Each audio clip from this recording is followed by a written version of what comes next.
Aloha aina, ano ai, velina kako. Welcome to Free Hawaii News, brought to you by the Koani Foundation, presenting Hawaiian perspectives on a broad range of topics and issues affecting the Hawaiian Islands, the Pacific, and the world. Your hosts for Free Hawaii News are Leon Kaulahau-Siu, musician, composer, diplomat, and political analyst, and Hinaleimoana Wong, Kumu filmmaker, cultural and Hawaiian language preservationist, and community leader. And now, Free Hawaii News. Aloha yamai oko. My name is Leon Kaulahau-Siu, and my co-host Hinaleimoana Wong is away today on assignment in Washington, D.C. This island, this is your home. This land will hold you long after I am gone. Tell me of the outside world. It is strange. The pale skin honors no gods of the land. They will be coming soon. If this island is divided, this kingdom will fall. Chief of War is a Hawaiian historical drama series created by Thomas Pa'akai Sibit and Jason Momoa, currently airing on Apple TV. The series highlights the history of old Hawaii with tensions among families, fractured loyalties, and an ever-expanding outside world full of foreigners waiting to encroach on and steal land that they do not own. While Chief of War has received good reviews, there are many different opinions and views about the series and its historical contents from the viewers here in Hawaii. To explain more, we go now to Kalehua Krug, who is a Hawaiian traditional tattooist, a school principal, a teacher of Olelo, Hawaii, musician, and advocate for land and indigenous philosophy. Aloha, Kalehua. Hey, aloha, Leon. Thank you for having me back again on Free Hawaii News. Kalehua, what is the impact of Chief of War? The major impact of Chief of War is that it actually puts our stories into a space that our stories have not been portrayed. It sends our culture and many aspects of our culture out into the international realm. And, for a lack of better term, it puts us on the map. It puts our actors on the map. It puts our stories on the map. It puts Hawaii on the map. And it begins the process to allow Hawaii to look like a cinematographic hub, not just for the beauty of our islands, but actually for the beauty of our people and the beauty of our ways and the beauty of our adornment and the beauty of just all of the aspects of our culture here in Hawaii. Do you think this is a breakthrough moment for Kanaka Maoli? And if so, why and how? Yeah, I really do believe this is a breakthrough moment. And I'll start off just because I'm an educator.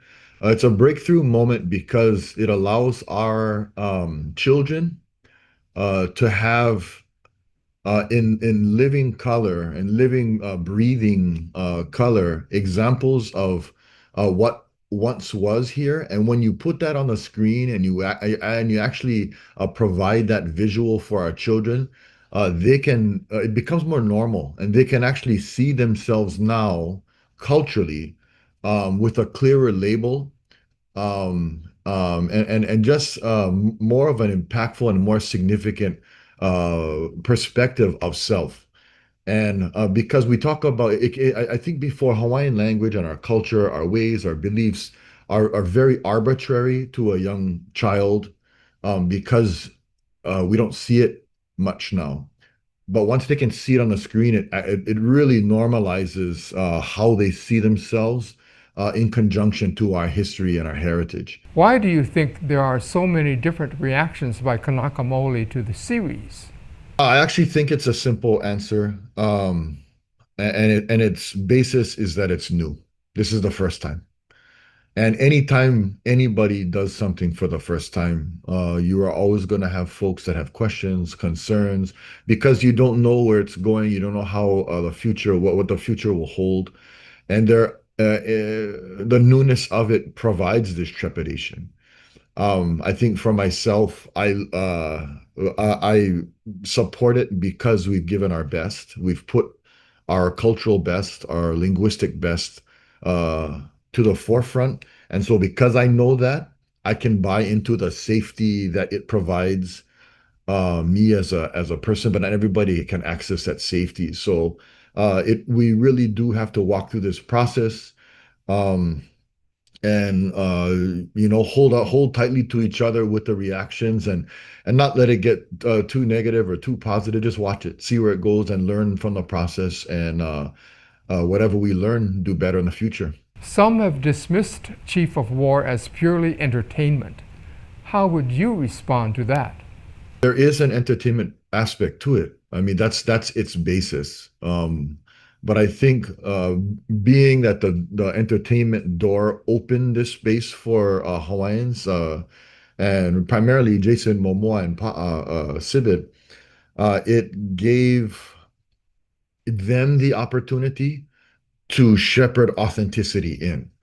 And so entertainment was the doorway to get to telling one of our stories, and then begin the introduction of historical characters and give them face and give them name and characteristics and talk about Hawaiian motifs and just aspects of culture that are actually authentic. And so I think for me, that's, I understand the commentary of it just being entertaining, and I believe it is entertaining. But I don't think that's all it is, because we are using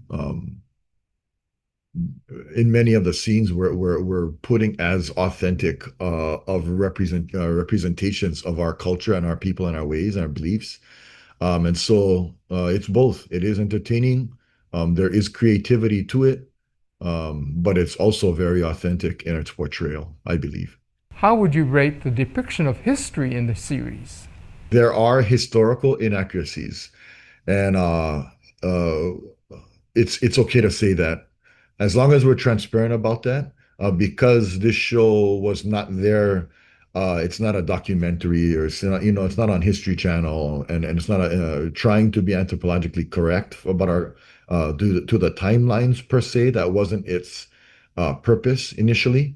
Um, but I do believe, again, historically, our clothing, our practices, the Olelo, the ways of speaking, the oratory, the weaponry, the choreography of the warfare, the type of aloha and wisdom shown in the ways that we speak and the words that we use, and the high level strategy that shows up.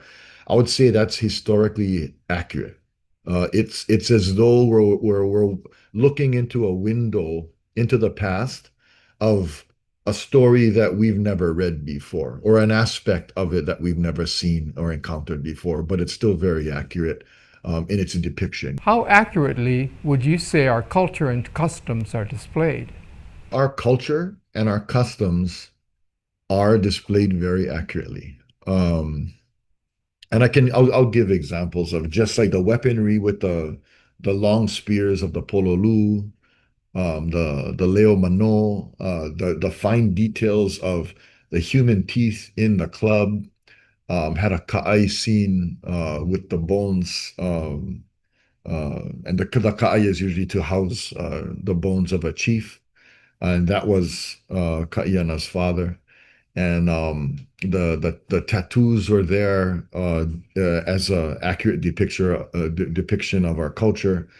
Um, and then the ho'au ceremony, or the marriage ceremony, the giving of kuka'ilimoku tu kamehameha, and the aina tu kewaku ahu'ula. That those are very accurate. And that's the Aikane scene. And I want to get too far because I know episode 5 is coming out now, and 6 and 7. I don't want to give it all away. But I would say up until this point, culturally, the customs and our ways are very accurate. One of the biggest controversies is that the series is spoken in Olelo, Hawaii, the Hawaiian language, with English subtitles instead of the other way around. What would you say to those Hawaiians who disagree with that? To the Hawaiian who would say that, I don't understand that perspective because we've lost so much in the near extinction of our language of Olelo Hawaii. And so for us to be able to have that put out in that way, with that much significance for our children to emulate and to look up to, I can't see a negative aspect to it. I mean, I'm going to assume that it's because maybe they don't have a high level of Olelo Hawaii fluency to access what they're saying. But that's where I think the translation at the bottom, um, the um, the subtitles are there to help that. But I cannot see a negative aspect to it, simply because when you do build shows like that, um, that are historical and you situate them in the context of history, you are increasing its accuracy in depiction by moving through the language of that time frame. And so it's going to be good. I mean, to be you're going to see the ali'i move through learning the language, um, learning English, and moving from Aloha Hawaii to becoming bilingual, which should be our birthright here in Hawaii, and it is in the state constitution as well.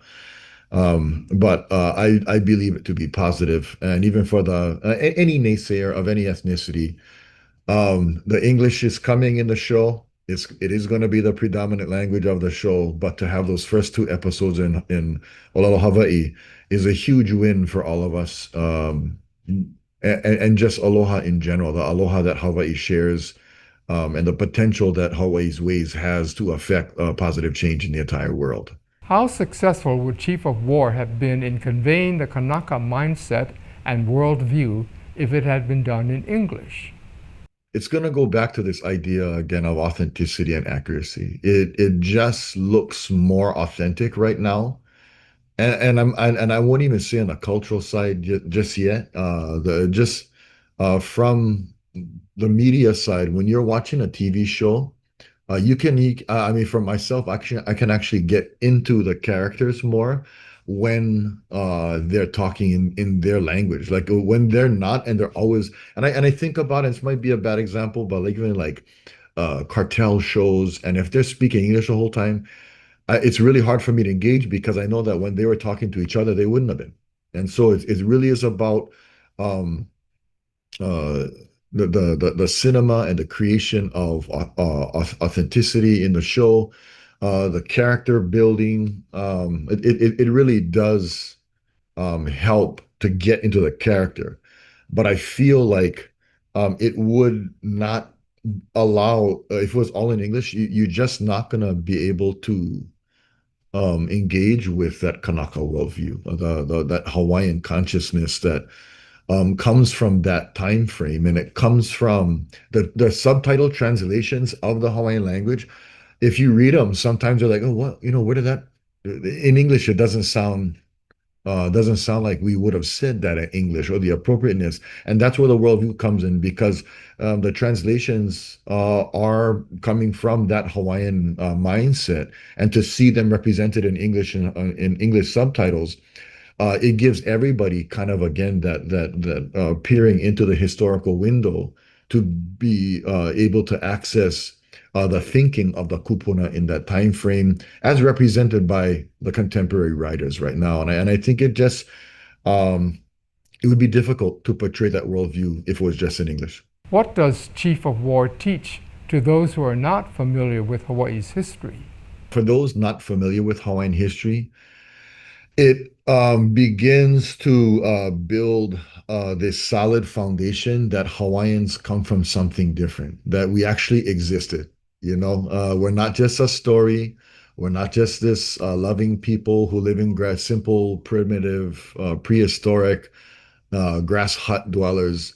That we had high art Our clothing design was more intricate than European clothing. If you look at its design and how long it took, and just the materials, our tattooing was the best in the world. We and I know that sounds a little ethnocentric, but our tools, if you study them, the tattooings, tools, the design work, our kapa, the materials of our cordage, Hawaii was kind of a hub for mastery. And that's what I think is being portrayed, is that you actually see, wow, that's the weaponry, the choreography is all accurate. The type of dialogue, the heart that comes in it, the wisdom that is portrayed, that's all very accurate. And so it teaches somebody who's not familiar with Hawaiian history that we were not just this, third world country. We were definitely utilizing our resources in our indigenous way, um, that comes from deifying our nature and treating the world as a member of the family.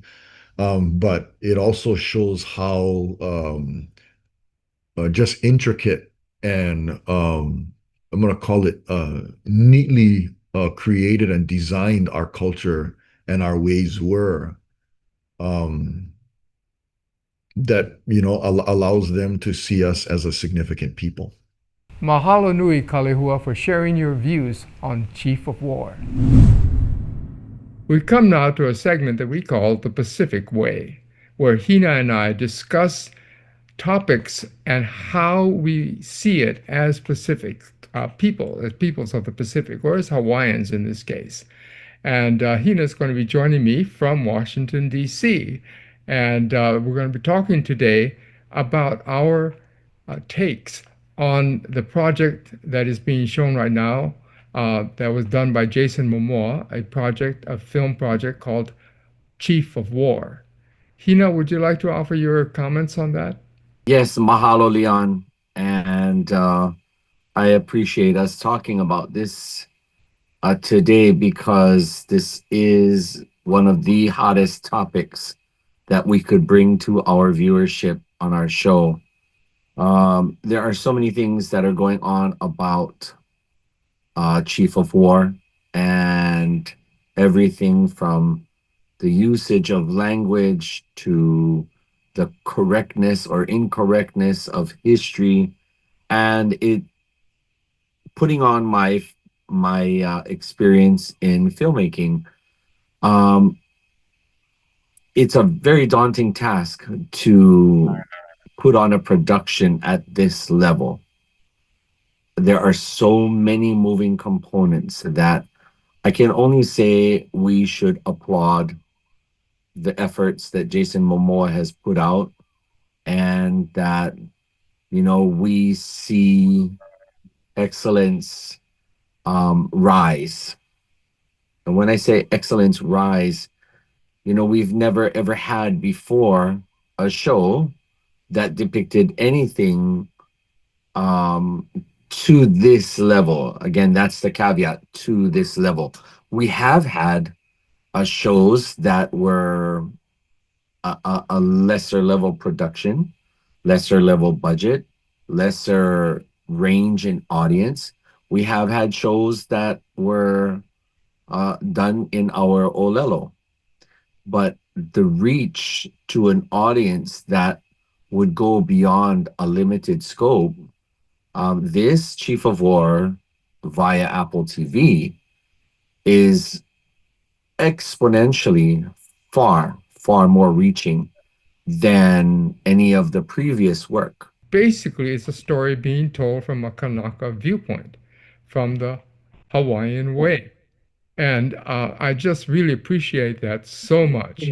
And it's all the fact that, as you brought up, the fact that it's now being shown to a wide audience, to a global audience, and being received very well. The fact that they used Olelo Hawaii in the first couple of episodes exclusively, even though it was challenging to many of the people who don't understand the language, it was actually an affirmation, I felt, of who we are and why this story is being told from our Olelo and our Mo'olelo. And so both of these things are so important to us. And I think this is a major breakthrough.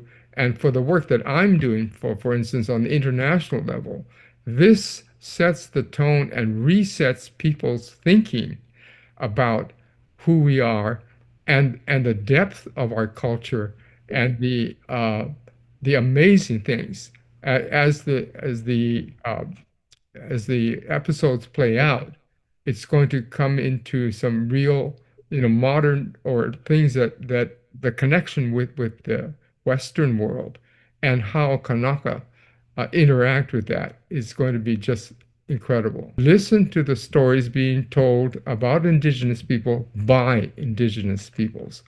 So I think that this is a groundbreaker as well as a game changer.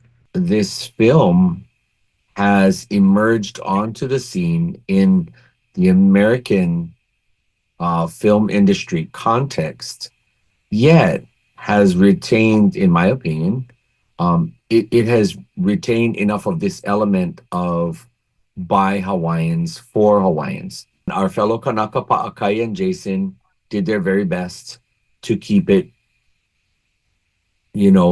through a lens that was targeting Kanaka appreciation first. This film should raise everybody's consciousness on the political level to challenge why is it that our film, in Hawaiian, thanks to Pa'akai and Jason as our two main Kanaka behind it, why it gets some of the vitriol that it gets.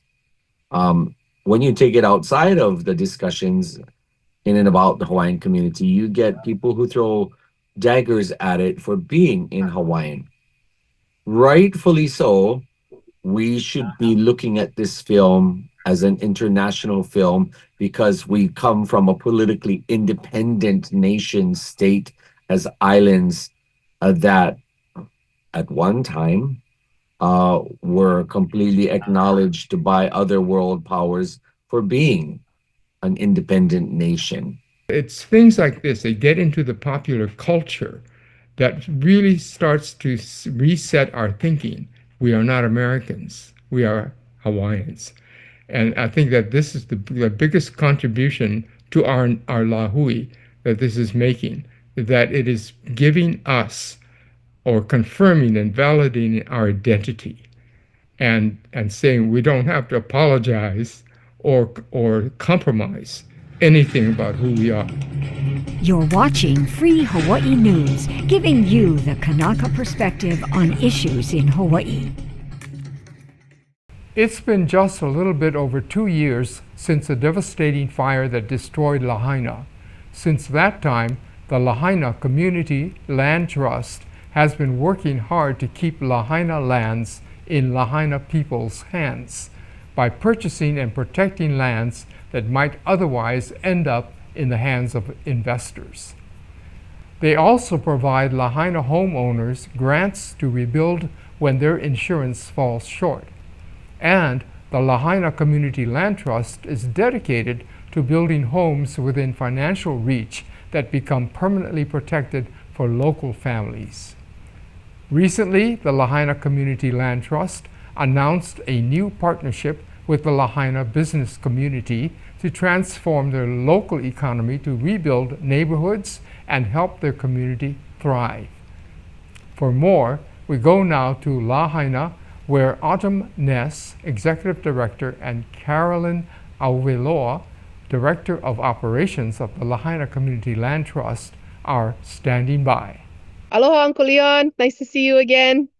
Aloha, Leon. Tell us where you both are right now. We are excited to be joining you here from one of our most recent properties we're able to protect. We are here at 255 Prison Street, sitting under some legendary mango trees of Lahaina. We're so grateful that 4 of these ancient trees have survived. We're doing our best to malama them and ensure that they continue to be a part of our community here in Lahaina for years to come. We have been doing some work here. We did some pruning. They did have some sections that were damaged in the fire, so we did some pruning, and we have the wood chips are all piled there. We're going to be spreading them out here just as soon as they kind of cool down a little bit.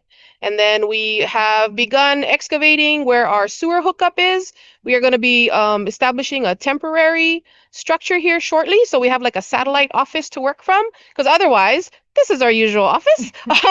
Our trucks, we have other equipment here, trailers and whatnot, where we're kind of keeping some yard tools and hand tools on site so that we can come here and just do some malama on the weekends and whenever we have some time to keep the haulikoa and the other volunteer vegetation at bay as we prepare to start developing this parcel for a future family. Yeah, that parcel is zoned for, it's a larger parcel, right in center Lahaina, right below the highway. It's zoned for one main house and 2 ohanas.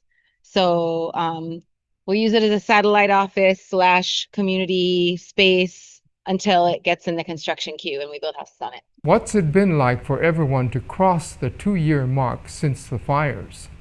From far away, 2 years sounds like a very long time, and like things should have stabilized a little bit. And in some ways, some things have, but in other ways, the nature of the crisis is not lessening, it's just evolving, you know. Some of the FEMA and other agency support that people have been relying on just to stay afloat is starting to disappear. And so there's a whole new batch of problems that come with that.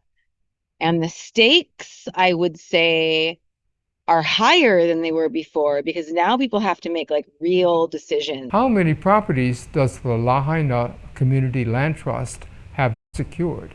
I'm happy to report just yesterday, we closed on our 12th property that we have been able to protect. We are still in escrow for one more, working through some legal things with that one, but it's looking good. And yeah, it's pretty exciting. Yeah. Every property really has its own story. We're grateful that the families that find themselves having to make this decision see the value of committing their aina and entrusting it to the community for perpetual affordable home ownership opportunities. Yeah. It's really, really exciting. Yeah.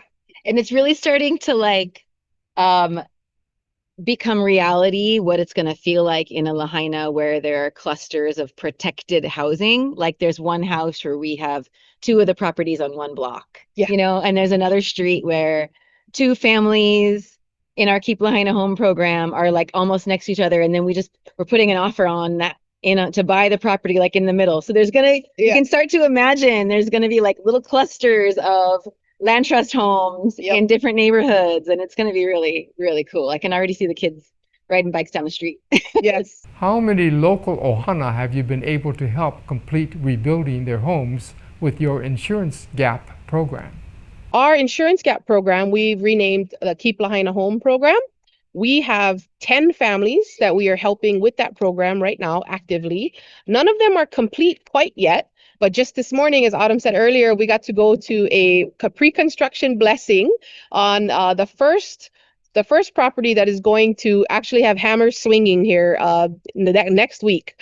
That was a really, really special moment to gather there with that family and our other partners with Hawaii Community Lending and the Long-Term Recovery Group. You know, we've all been working so hard over the last several weeks to really figure out this path and secure all the resources to make it happen. And it's so, so, so wonderful to know that we did not lose this family. This family has been here for a long time. In fact, the patriarch of the family worked with my mom for a long time. They worked together before, you know, she retired like, I don't know, 12 years ago. But we've known this family. Their kids played softball in Lahaina. They were a real big part of extracurricular activity in Lahaina. Their house was commonly used for fundraiser barbecues and things because they live real close to the baseball park. Anyway, they are about to commence another family in our Keep Lahaina Home program. Contractor just put the sign up and they're out there staking things out. So we expect to be attending that blessing here next shortly. The other families that are all in our queue are just finalizing the details with their contractors, setting timelines, and we will have 10 homes under construction here in the next Any minute. Yeah, starting Monday is Foundations for 5 of them get poured in October. Tell us about your recent announcement of a groundbreaking partnership with the Lahaina business community. We just launched our program that has really been in the making since we dreamed up this whole idea. It's called Kalua Ehu. It's a funding program that's really inspired by so many indigenous-led land trusts on the continent, namely the Sogorea Land Trust in Oakland. Their program is called Shumi, or gift in their language. It's basically a way to recognize that we all have a collective kuleana in a community to right the wrongs of land injustice historically. But in that community, it looks different in each community. So in Lahaina, what that looks like is recognizing that businesses who are operating in West Maui is like one of the biggest income generators as a whole in the state of Hawaii, but that doesn't really trickle down to the people. The per capita income in Lahaina is $37,000 a year, even though this is the biggest income generating community in the state. So what do we do about that? So Kalua Ehu invites businesses who are operating in our community to share a percent of their profits back to our community, and not through a government agency, through a green fee, or not through a tax that's funneled through the government. It's from business to community, direct, and in a way that actually breeds generational stability. And so what that looks like in practice is like the Royal Lahaina Resort, every time they do a booking, $5 comes to the Lahaina Community Land Trust. Every time Merriman sells a Caesar salad, $1 comes to the Lahaina Community Land Trust. Every time certain rafting or boating companies make a booking, when you're on their booking thing, it says give, $5 of this is going to Lahaina Community Land Trust. So each, the thing I like to say is we've built this giant va'a, right? And we've put it in the water, and now we're voyaging, and everybody grab a paddle. Please explain to us how this partnership will transform the Lahaina economy into a regenerative force.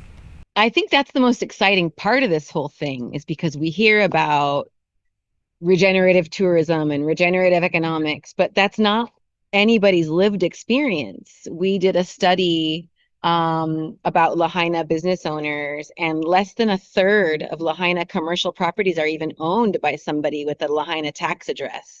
So we all this money is generated by Lahaina and then goes somewhere else. In this way, that money is a portion of it is coming back to a Lahaina-led, a Lahaina-guided organization that's working on generational Lahaina stability directly, right? And the cool thing too is it's like a sovereign funding stream. Like right now, if you write grants with the county or the state or the feds, you're beholden to their values. Even with foundations and stuff, you're beholden to their metrics and their goals, right?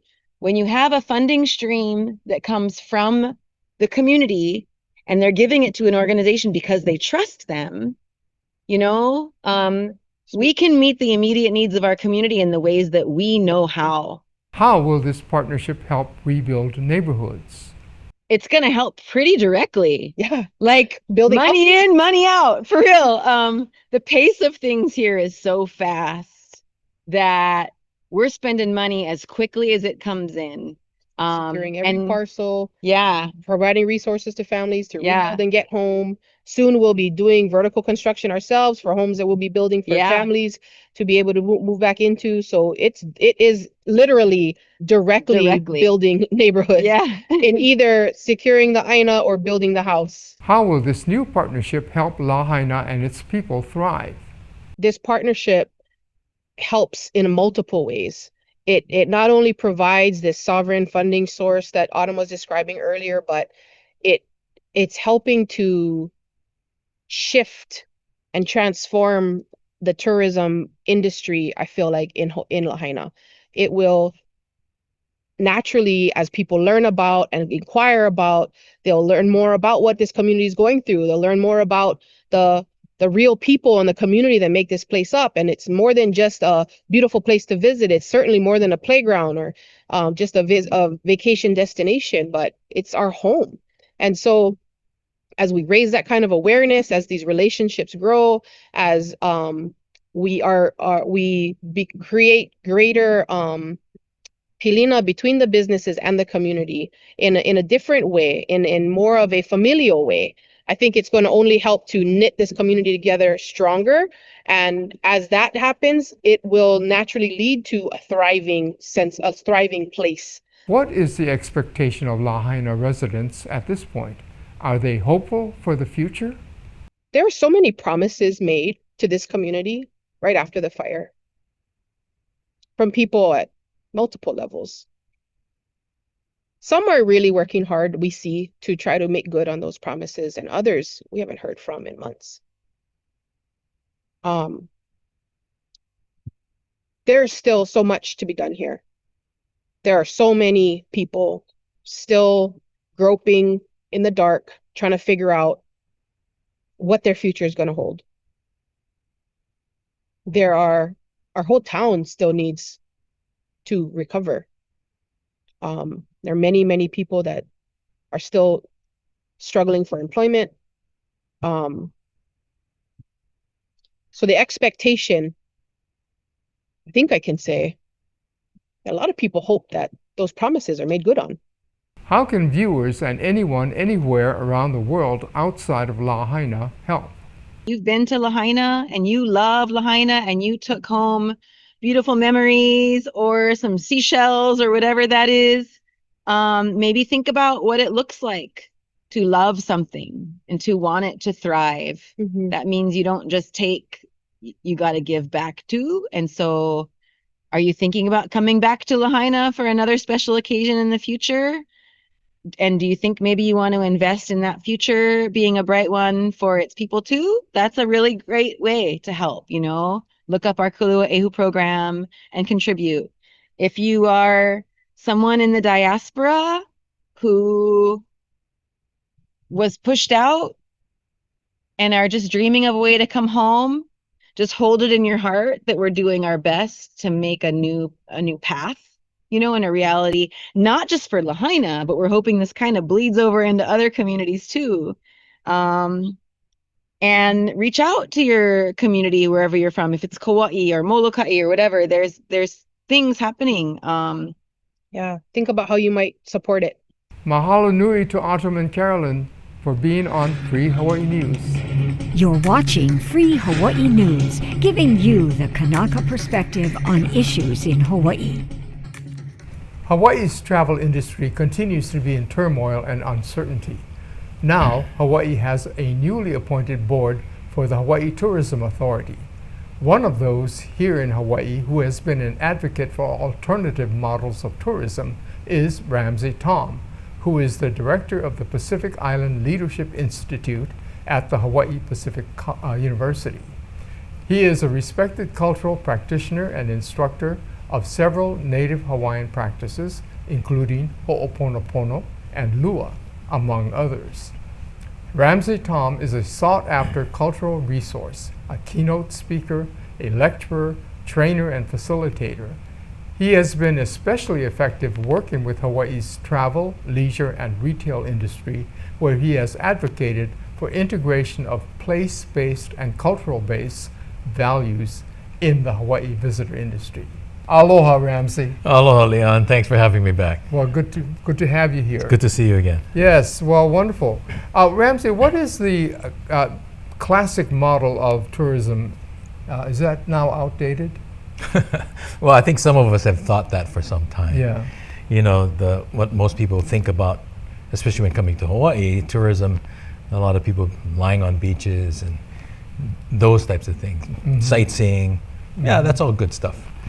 But I think the visitor experience is significantly different than it was multiple years ago in tourism. And I think just those two terms could be questioned. And we've had that conversation at time. But I think it's changed for sure. Yeah, so why do you think it's changed and why are people having a difficult time kind of changing with it?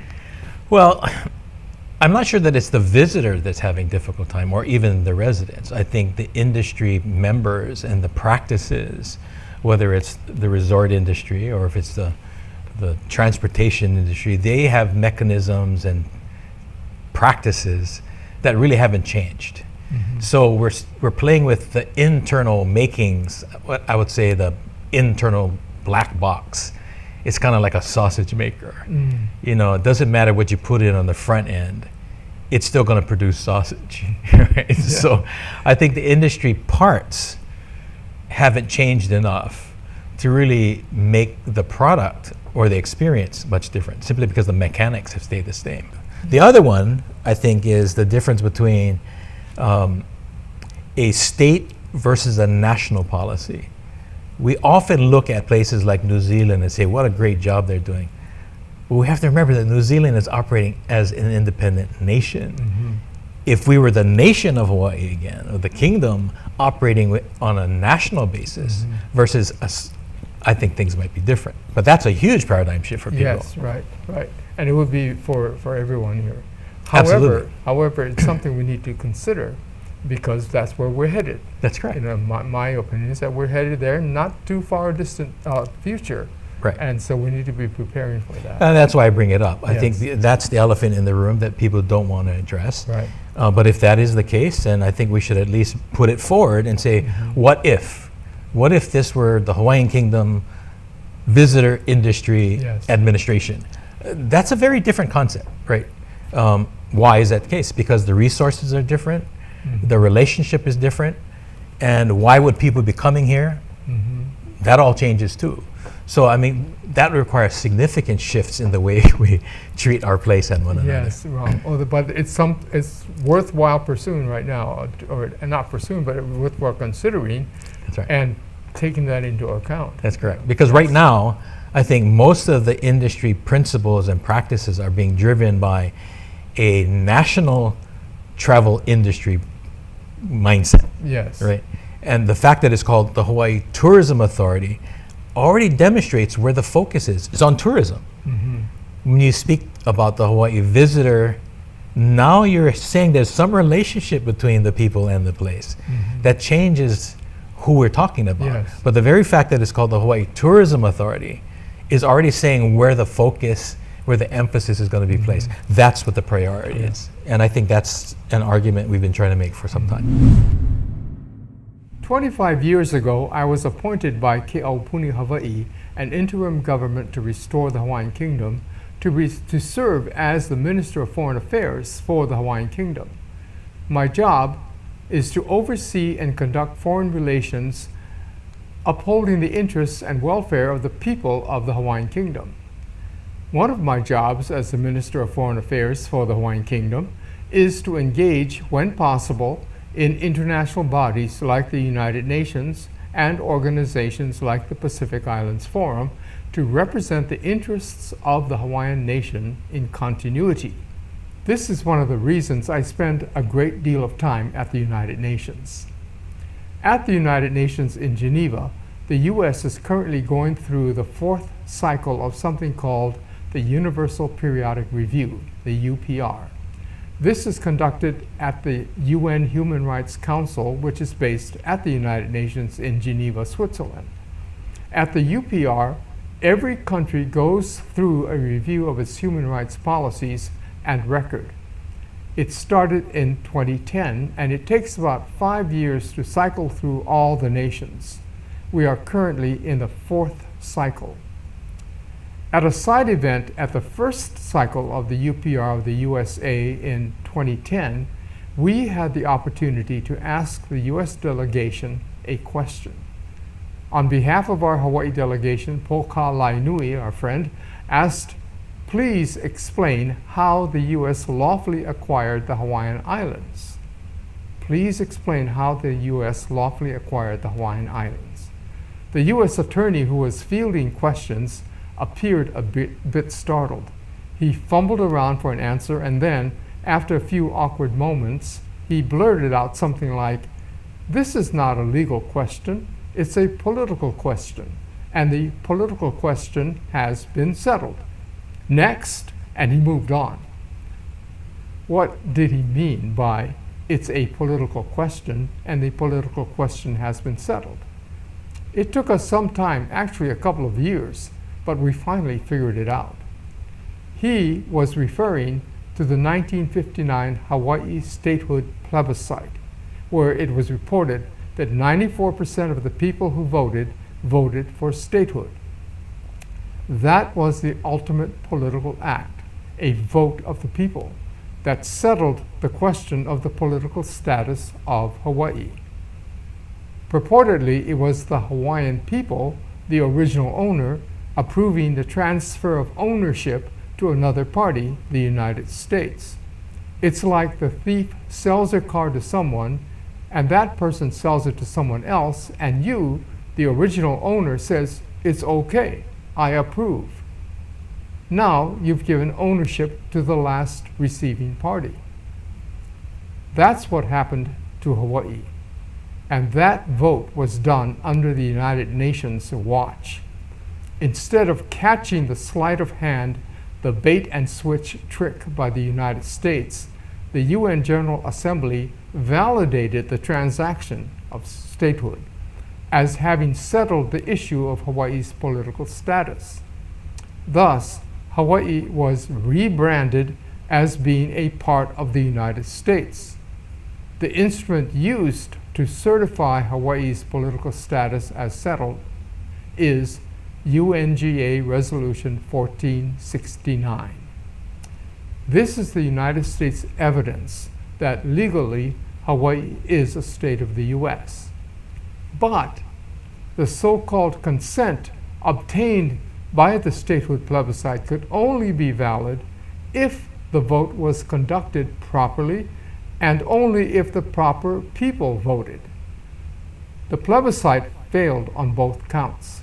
It was improper because it offered no choice other than statehood, and the wrong people voted. The only ones who could have qualified to cast a vote regarding the future governance of the Kingdom of the Hawaiian Islands, namely the subjects of the Hawaiian Kingdom, were not allowed to vote. Every vote cast in the plebiscite was cast by a U.S. citizen, not by a Hawaiian national. So, because of the improper, actually fraudulent way the plebiscite was conducted, the UN made a serious error when it certified the vote and adopted Resolution 1469, indicating the political status of the Hawaiian Islands was henceforth settled. This has been how the U.S. has thrown us off the track all these years. We were asking the wrong question, the legal question, when we should have been asking the political question. What was or is the political will of the actual Hawaiian people, Hawaiian subjects, or Hawaiian nationals? At the United Nations, with help from others in the international community, we are asking now the right question. What choices were there on the ballot, and who voted? We are getting very close to overturning and invalidating UNGA Resolution 1469, which would cause a repudiation and nullification of all the United States claims to Hawaii, thereby causing the Hawaiian Kingdom, a nation in continuity, to spring forward. Next on Free Hawaii News, Kumu Hinaʻs Mana'o. I am coming to you from Washington, D.C., and here in the land of America. What can I say? I greet you all and thank you for watching this part of our show. Today, I want to speak to you about something that weighs on me, and it's something that I've had a long time to really think about. This does tie us into not only Chief of War, but this ties us into other works of our people that are bringing some kind of element of history to the forefront. We saw Chief of War, we see Wind and the Reckoning, and there have been other films done in our Olelo Makwahine, in our mother tongue. The greatest of which is so far Chief of War, but at every level, whether they're documentary films or films that are made and haven't gone beyond the smaller audience.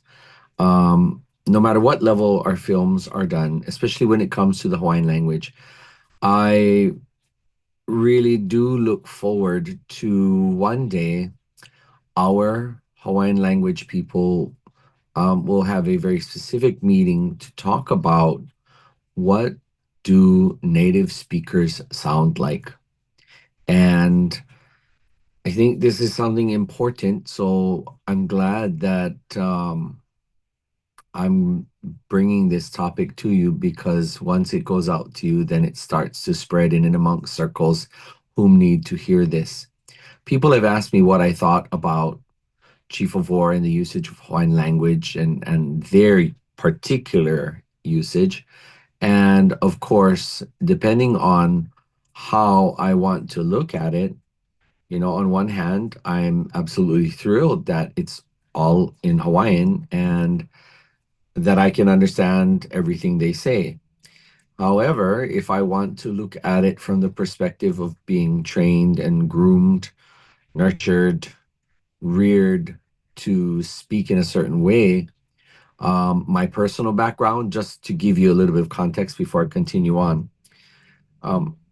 Growing up in a Hawaiian household and then in a Chinese household, I know what my Chinese side heritage, I know what that version of Cantonese subdialect called Zhongsanwa, I know what that sounds like. And then coming to my Hawaiian side, my grandparents are the generation that were forbidden from speaking our language. And so my grandparents' ability, not even talking about their desire to speak Hawaiian, was greatly influenced by the course of history that many of us well are familiar with. When we have family that is forbidden from speaking our language, again, that's my grandparents' generation, yet my great-grandparents were all fluent in it, it becomes an issue and a great point of contention, because my grandparents can't speak it, they know words. And then my parents, specifically my mother being born in Hawaii and then taken to the US continent, it created a situation where my mother was not nurtured in an environment that had that kind of mindset, and not only mindset, but the place of the heart, the the spirit, heart, as well as the mind, to know that Hawaiian is that point of reference. I myself often wondered, what does Hawaiian sound like? We eat Hawaiian food and we listen to Hawaiian music, but there was nothing really very Hawaiian about growing up in an all English speaking environment that should rightfully have had Hawaiian as the first language. And then I remember going to school one day, and I believe I was a freshman, and I heard two upperclassmen. They were speaking in Olelo Makuahine in front of me, and I said to myself, gosh, is that what it sounds like? I need to learn that. So by sophomore year, I signed up for Hawaiian language class, and my family said, what are you taking that for? Many members of my family were oppositional to me not only studying Hawaiian, but to think that Hawaiian would have any wherewithal to garner my living. That was just not a part of what people felt was good and well. And so fast forward I finished school, and at age 17, I am inducted into a Ni'ihau family that I find out I actually have connection to. Hawaiian language through this breakthrough film that has catapulted our history to the main stage of the US and international viewership like no other has achieved. Kudos and props to Chief of War, to Paʻakaio Kahonua Sibit, and to Jason Momoa. Mahalo. Now, the burden falls upon our Hawaiian language people to really take an in-depth look and make a very pointed discussion to speak to how do we train our academic language teachers and speakers to know how to speak such that we sound like our kupuna, and that we start to, for some, to think more like our kupuna. Mahalo nui for joining us here on Free Hawaii News today. We hope you enjoyed the show, and we want to thank all of our guests for being here and sharing the mana'o with us. Until we see you again, ahui ho, aloha.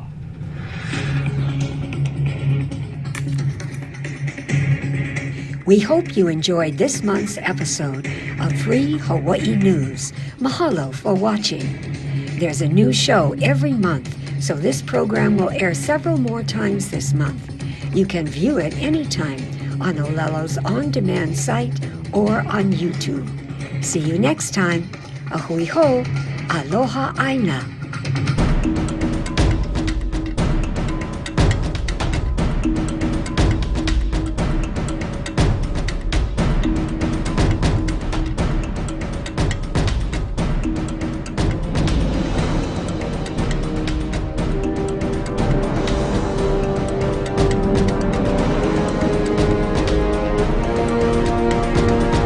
Free Hawaii Broadcasting Network.